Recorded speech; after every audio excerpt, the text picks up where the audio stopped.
ನಮಸ್ಕಾರ ವೀಕ್ಷಕರೇ, ಕಳೆದ ಕೆಲ ದಿನಗಳಿಂದ ಕಂಪ್ಲೀಟ್ ಆಗಿ ಬಂಗಾಳ ಹಾಗೂ ತಮಿಳುನಾಡು ಎಲೆಕ್ಷನ್ ಸಂಬಂಧಿತ ವಿಚಾರಗಳನ್ನ ಕೇಳ್ತಾ ಬಂದಿದ್ದೀರಿ. ಇಂದು ಎರಡೂ ರಾಜ್ಯಗಳಲ್ಲಿ ಮತದಾನ ನಡೀತಾ ಇದೆ.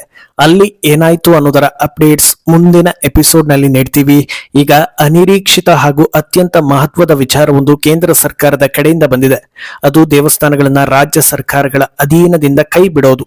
ಇದನ್ನ ನೇರವಾಗಿ ಹೇಳದೆ ಪ್ರಕರಣವೊಂದರ ಸಂಬಂಧ ಹೇಳಿಕೆ ನೀಡುವಾಗ ಪರೋಕ್ಷವಾಗಿ ಹಿಂಟ್ ಕೊಟ್ಟಿದ್ದಾರೆ.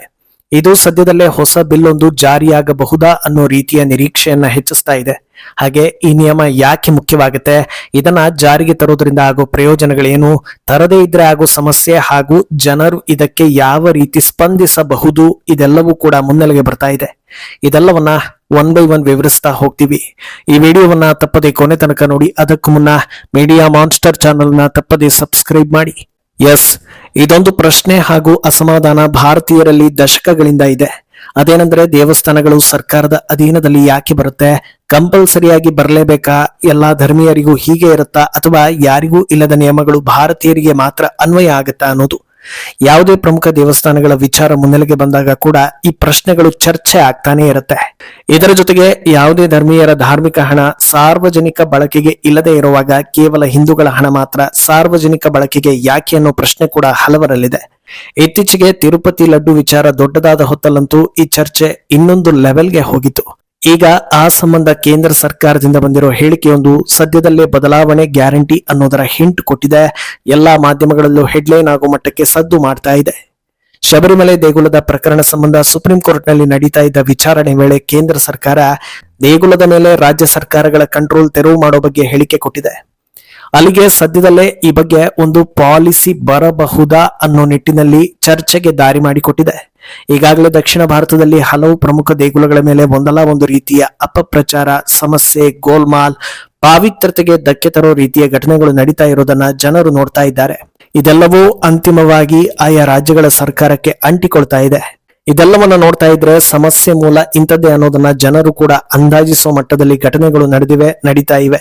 ಅದರಿಂದ ಸರ್ಕಾರದ ಹಸ್ತಕ್ಷೇಪ ಇರೋದು ಕೂಡ ಇದೆಲ್ಲದಕ್ಕೂ ಕಾರಣ ಆಗ್ತಾ ಇದ್ದು, ಇನ್ನು ಮುಂದೆ ದೇವಸ್ಥಾನಗಳನ್ನ ಸರ್ಕಾರಿ ಅಧೀನದಿಂದ ದೂರ ಇರಿಸುವುದು ಬೆಟರ್ ಅನ್ನೋದನ್ನ ಕೇಂದ್ರ ಸರ್ಕಾರ ಹೇಳಿದೆ. ಇದು ಭಾರತೀಯರಲ್ಲಿ ಸಂತಸಕ್ಕೆ ಕಾರಣವಾಗ್ತಾ ಇದೆ. ಎಲ್ರಿಗೂ ತಿಳಿದಿರೋ ಹಾಗೆ ಭಾರತದಲ್ಲಿ ಅತ್ಯಂತ ಹೆಚ್ಚು ಐತಿಹಾಸಿಕ ದೇವಾಲಯಗಳಿರೋದು ದಕ್ಷಿಣ ಭಾರತದಲ್ಲಿ. ಅದರಲ್ಲೂ ಅತಿ ಹೆಚ್ಚು ಸಂಖ್ಯೆಯ ದೇಗುಲಗಳಿರೋದು ತಮಿಳುನಾಡಿನಲ್ಲಿ. ಆದ್ರೆ ತಮಿಳುನಾಡು ಸರ್ಕಾರ ದೇವಸ್ಥಾನಗಳ ಮೇಲೆ ಕಂಪ್ಲೀಟ್ ಅಧಿಕಾರವನ್ನ ಚಲಾಯಿಸ್ತಾ ಇದೆ.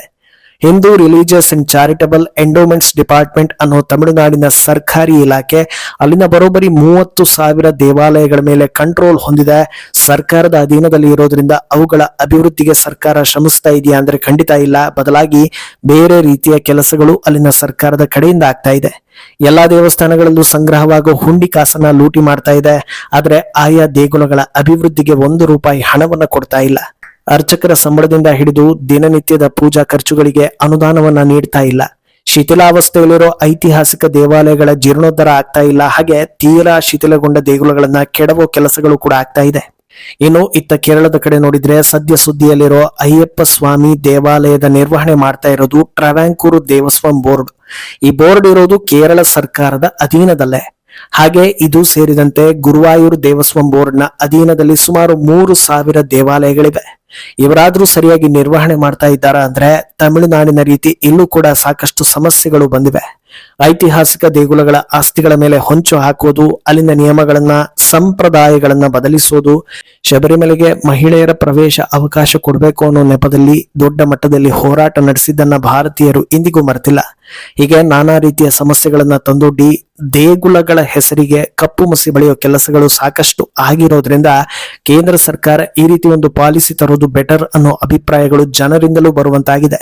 ಅಂದಹಾಗೆ ಈ ಬಗ್ಗೆ ಕಳೆದ ವರ್ಷ ದೊಡ್ಡ ಮಟ್ಟದಲ್ಲಿ ಒಂದು ಬೇಡಿಕೆ ಬಂದಿದ್ದು ಆಂಧ್ರ ಪ್ರದೇಶದಿಂದ.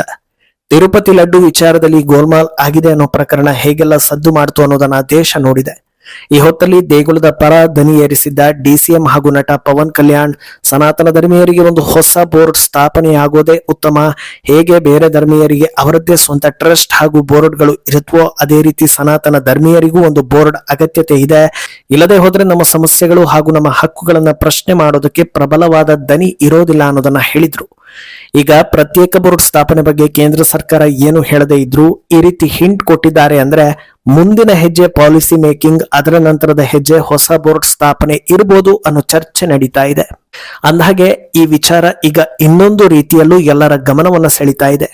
ಕೆಲ ದಿನಗಳ ಹಿಂದೆ ಕೇಂದ್ರ ಸರ್ಕಾರ ಭಾರತದಲ್ಲಿರೋ ಸಾವಿರಾರು NGOಗಳ ಮೇಲೆ ನಿಗಾ ಇರಿಸುವಂತ ಒಂದು ಕಾಯ್ದೆ ಬಗ್ಗೆ ತಿಳಿಸಿತ್ತು.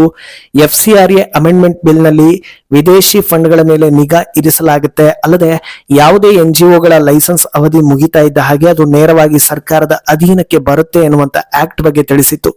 ಇದು ಸಾಕಷ್ಟು ಪರ ವಿರೋಧ ಚರ್ಚೆಗಳಿಗೆ ದಾರಿ ಮಾಡಿಕೊಟ್ಟಿತು.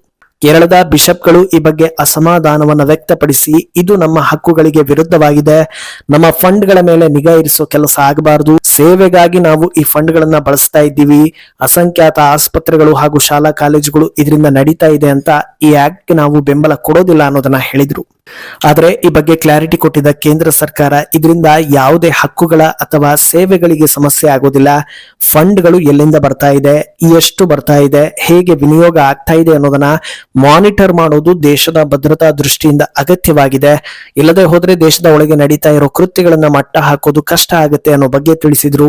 ಆದ್ರೂ ಕೂಡ ವಿಪಕ್ಷಗಳ ಬೆಂಬಲದೊಂದಿಗೆ ಹಲವರು ಇದನ್ನ ವಿರೋಧ ಪಡಿಸಿದ್ರು. ಈ ಹೊತ್ತಲ್ಲಿ ಟೆಂಪಲ್ ರಿಲೇಟೆಡ್ ಪಾಲಿಸಿ ತರೋದಾದ್ರೆ ಅದರ ವಿರೋಧಿಗಳಿಗೆ ಚೆಕ್ಮೇಟ್ ಆದಂತಾಗುತ್ತೆ. ಇದಕ್ಕೆ ವಿರೋಧ ಮಾಡ್ತೀರಿ ಅಂದ್ರೆ ಅದಕ್ಕೆ ಹೇಗೆ ಸಪೋರ್ಟ್ ಮಾಡ್ತೀರಿ ಅನ್ನೋ ಪ್ರಶ್ನೆ ಹುಟ್ಟುತ್ತೆ. ಮತ್ತೊಮ್ಮೆ ಎಲ್ಲರ ಅಸಲಿ ಬಣ್ಣ ಬಯಲಾಗೋ ರೀತಿ ಆಗುತ್ತೆ. ಆದ್ರಿಂದ ಈ ರೀತಿ ಒಂದು ಪೂರಕವಾದ ಪಾಲಿಸಿ ತರೋದಕ್ಕೆ ಇದೇ ಸೂಕ್ತ ಸಮಯ ಅನ್ನೋ ರೀತಿ ಬಿಂಬಿತವಾಗ್ತಾ ಇದೆ. ಈಗ ಸಿಕ್ಕಿರೋ ಹಿಂಟ್ ನೋಡಿದ್ರೆ ಈ ವರ್ಷದ ಒಳಗೆ ಈ ಪಾಲಿಸಿ ಟೇಬಲ್ ಆಗೋ ಎಲ್ಲಾ ಲಕ್ಷಣಗಳು ಕಾಣಿಸ್ತಾ ಇದೆ. ಇನ್ನು ಇದು ರಾಜಕೀಯವಾಗಿ ಹೇಗೆ ಇಂಪ್ಯಾಕ್ಟ್ ಮಾಡಬಹುದು ಅನ್ನೋದನ್ನ ನೋಡಿದ್ರೆ ಸಹಜವಾಗಿ ಬಿಜೆಪಿಗೆ ತಮ್ಮ ವೋಟರ್ಗಳನ್ನ ಹೆಚ್ಚಿಸಿಕೊಳ್ಳೋದಕ್ಕೆ ಇದು ಸಹಾಯ ಮಾಡಿದಂತಾಗುತ್ತೆ. ಕಳೆದ 11 ವರ್ಷಗಳಲ್ಲಿ ಬಿಜೆಪಿಗೆ ದೊಡ್ಡ ಪ್ಲಸ್ ಪಾಯಿಂಟ್ ಆಗ್ತಾ ಇರೋದೇ ನ್ಯೂಟ್ರಲ್ ವೋಟರ್ಗಳು.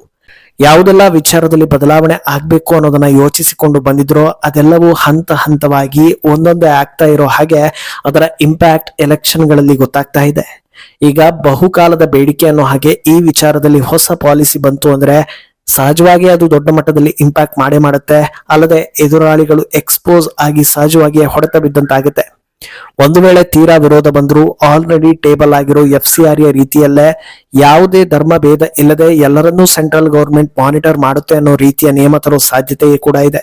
ಒಟ್ನಲ್ಲಿ ಯಾವುದೇ ದುರುದ್ದೇಶಗಳನ್ನ ಇಟ್ಕೊಂಡು ದೇವಸ್ಥಾನಗಳನ್ನ ಟಾರ್ಗೆಟ್ ಮಾಡೋದಕ್ಕೆ ಹೋದ್ರು ಅದಕ್ಕೆ ರಿವರ್ಸ್ ಕೌಂಟರ್ ಮೂಲಕ ಪರಿಹಾರ ಇದೆ ಅನ್ನೋದು ಹಂತ ಹಂತವಾಗಿ ಗೊತ್ತಾಗ್ತಾ ಇದೆ. ಸದ್ಯದ ಮಟ್ಟಿಗೆ ಈ ವಿಚಾರ ದೊಡ್ಡ ಮಟ್ಟದಲ್ಲಿ ಪರಿಣಾಮ ಬೀರೋ ಎಲ್ಲಾ ಲಕ್ಷಣಗಳು ಕಾಣಿಸ್ತಾ ಇದೆ. ಒಂದು ವೇಳೆ ಇದು ಜಾರಿಯಾಗಿದೆ ಆದ್ರೆ ಎಷ್ಟೋ ಸರ್ಕಾರಗಳಿಗೆ ಆರ್ಥಿಕ ಸಂಕಷ್ಟ ಬಂದರೂ ಬರಬಹುದು ಅನ್ನೋ ಲೆಕ್ಕಾಚಾರ ಇದೆ. ಮುಂದೇನಾಗುತ್ತೆ ಅನ್ನೋದನ್ನ ಕಾದು ನೋಡ್ಬೇಕು. ಈ ಬಗ್ಗೆ ನಿಮ್ಮ ಅಭಿಪ್ರಾಯವನ್ನ ತಪ್ಪದೆ ಕಮೆಂಟ್ ಮೂಲಕ ತಿಳಿಸಿ.